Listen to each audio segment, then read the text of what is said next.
नमस्कार, आपण पाहता हिरकणी न्यूज. हिरकणी न्यूज प्रत्येक क्षण ताज्या घडामोडी आणि महत्त्वाच्या प्रत्येक बातमीसाठी नेहमी तत्पर. भरधाव ट्रकच्या धडकेत अर्जुनवाडचा युवक ठार. कृष्णघाट तालुका मिरज येथील स्मशानभूमीजवळ ट्रक व दुचाकी यांच्यात झालेल्या अपघातात अर्जुनवाड तालुका शिरोळ वेदांत मल्हारी कुडचे वय 18 हा युवक जागीच ठार झाला. अपघातात दुचाकीचे मोठे नुकसान झाले असून या घटनेची नोंद मिरज पोलीस ठाण्यात झाली आहे.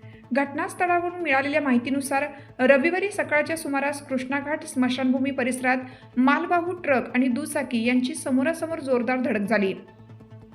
या धडकेत वेदांत गंभीर जखमी होऊन त्याचा जागीच मृत्यू झाला. अपघातानंतर काही काळ या मार्गावरील वाहतूक विस्कळीत झाली होती. पोलिसांनी तात्काळ वाहतूक सुरळीत करत पुढील कारवाई सुरू केली. वेदांतच्या अकाली मृत्यूमुळे अर्जुनवाड गावात शोककळा पसरली आहे. नातेवाईक, मित्र परिवार व ग्रामस्थांनी रुग्णालयात तसेच घरी गर्दी केली होती. आपल्या हिरकणी न्यूज चॅनलला लाईक करा, शेअर करा आणि सबस्क्राईब करायला विसरू नका आणि रहा अपडेट.